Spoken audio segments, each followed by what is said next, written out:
நண்பர்களே, இன்னைக்கு நான் வந்து உங்களுக்கு ஒரு கதை சொல்ல போகிறேன். அந்த கதையை கேட்டு நல்லா ஷேர் பண்ணுங்கள், சப்ஸ்கிரைப் பண்ணுங்கள், என்ஜாய் பண்ணுங்கள். வாங்க கதைக்குள்ள போயிடும். ஒரு ஊரில் வந்து ஒரு வியாபாரி இருந்தான். அந்த வியாபாரி வந்து என்ன பண்ணா, அந்த ஊர் ராஜா இளவரசியை வந்து காதல் பண்ணான். ஆனால் அந்த அந்த ஊரில் அந்த வியாபாரி பையன் வந்து இளவரசியை காதல் பண்ணது வந்து அந்த மகாராஜாவுக்கு பிடிக்கல.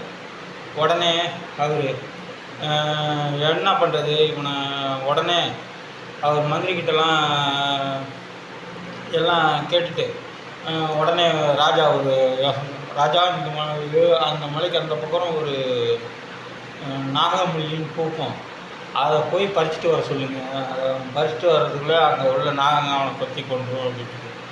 உடனே சரி. அப்புறம் அவர் போய் ராஜா, இல்லை நீ அந்த வியாபாரியை மறந்தான். இல்லை அவங்க அந்த அம்மா வந்து காதலில் உறுதியாக இருந்த உடனே ராஜா உடனே சரி காரணம் சொல்லி நான் அவனுக்கு வந்து ஒரு போட்டி வைப்பேன். அந்த போட்டி வச்சா அதில் வந்து ஜெயிச்சிட்டா நான் வந்து உன்னை வந்து அவனுக்கு கல்யாணம் பண்ணி வைக்கிறேன் அப்படின்னு. உடனே இளவரசியும் போய் அந்த அந்த வியாபாரியை பார்த்து, இந்த மாதிரி நான் வந்து எங்கள் அப்பாக்கிட்ட சம்மதம் வாங்கிட்டேன், நீங்கள் வாங்க. உடனே அவர் சொல்லுவார், நீ இதுலேருந்து 7 மலை தள்ளி போய் அங்கே போய் அந்த நாகமல்லி போ. உடனே அவர் சொல்லுவான், மகாராஜா எனக்கு வந்து அங்கே போய் என் உயிரை விட்டு விடணும்னு அவசியம் இல்லை. நான் வந்து உங்கள் மகளை வந்து கண்களாமல் பார்த்துப்பேன். நல்லா வியாபாரம்னா நல்லா பேசணும். இதை வேணா கேளுங்க, அதை விட்டுட்டு நீங்கள் அங்கே போய் என்ன. உடனே ராஜா தவற உணர்ந்து அப்புறம் அவர் மகளை வந்து அந்த வியாபாரிக்கே கல்யாணம் பண்ணிச்சு. இதுதான் என்றைக்குமே புத்தியோடு இருந்தால் எதுலேயுமே வென்று வரணும். அதே மாதிரி இன்னொரு ஒரு ஊரில் வந்து ஒரு பாட்டி இருந்தாங்க. அந்த பாட்டி வந்து அவங்க ஒரு 1 ஏக்கரோ 2 ஏக்கரோ நெல் விளைய வச்சுருக்கோம். அதில் வந்து கேவுரை விளைய வச்சு வெறும் கேவுரு, வெங்காயம், பச்சை மிளகாய் இதை மட்டும்தான் கொடுக்கும். எல்லா ஏழைங்களும் போய் சாப்பிட்டு ஆஹா ராஜா வரைக்கும் அந்த இது போயிட்டோன்னா ராஜா என்னடா அது நம்ம விருந்து படைக்கிறோம், ஆனால் நம்மளுக்கு வந்து பேர் இல்லை, அந்த பாட்டிக்கு என்ன இவ்வளோ பேர்.